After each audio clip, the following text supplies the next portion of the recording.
questions before I continue on? Okay. So our nice little process of getting all the information from inside of the nucleus to the outside of the nucleus to take our amino acids and build them up into these proteins, and the proteins do everything in our body. The proteins are the building blocks of all of our muscles, all of our tissues, and they also help to make up our hormones or our enzymes so that we're able to function. So they make both our anatomy and our physiology. So here's just like a general steps through translation. And I'm sorry to have to read this to you, but I'll try to go fast.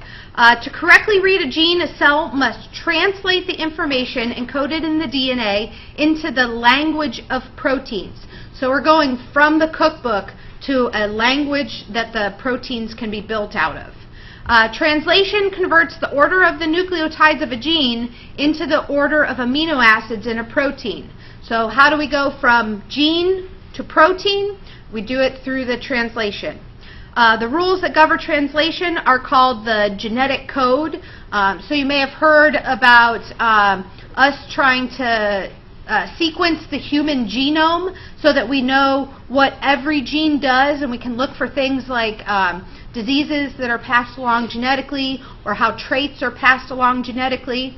We all in here are a great example of genetics because we all have mostly the same genetics, the ones that make us human, and then each one of us has a little bit of a different genetic fingerprint or genetic blueprint, and those are the things that make us unique.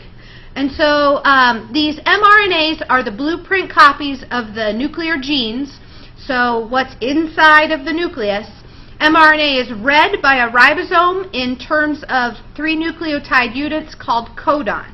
And I have a slide coming up of this, and I think this is really interesting, how they can take just the 3 letters of A's and T's and G's and C's, or A's or U's and A's and U's and G's and C's, and put them together in order to get an amino acid or get a signal to stop making the protein.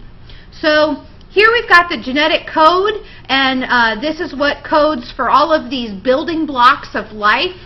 And this is really interesting because usually when we read a table, we look down one side and then we look across the top, and then whatever the intersection is, that's our information. This genetic code is based on 3 things, not just the first 2, but on the 3.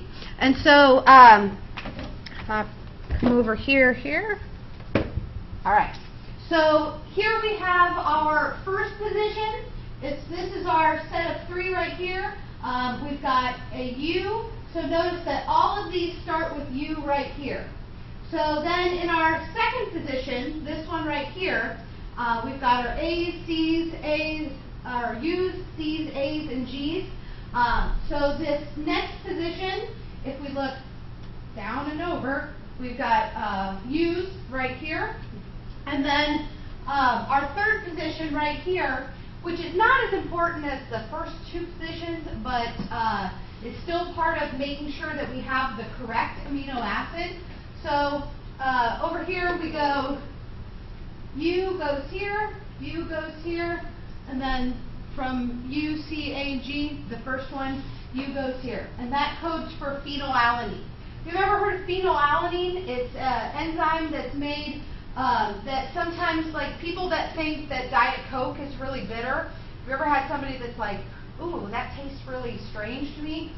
Sometimes they are not able to process phenylalanine, and so that bitter taste just makes it so that they're not going to consume it. So if you have UUU or UUC, it's going to be phenylalanine. That's the amino acid. If you have UUA or UUG, it makes leucine.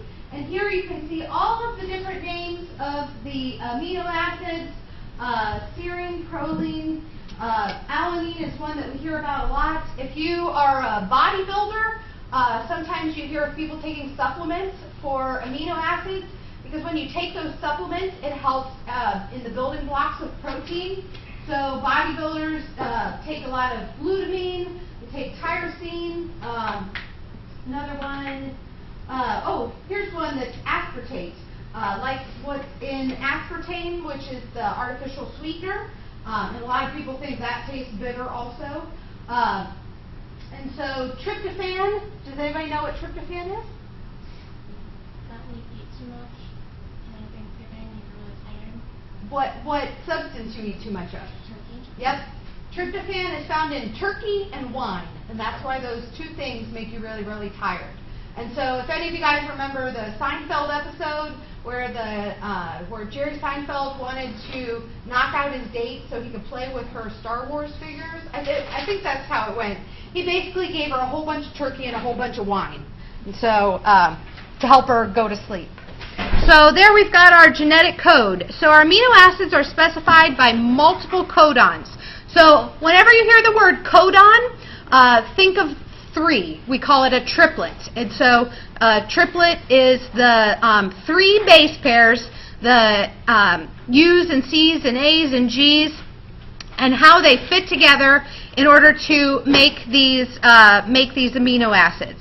And so our genetic code, I mean, think about how simple this is. If you have one of 64 amino acids, you can build all these different proteins that build all the different items in our bodies. So let me stop this one and move on to that one.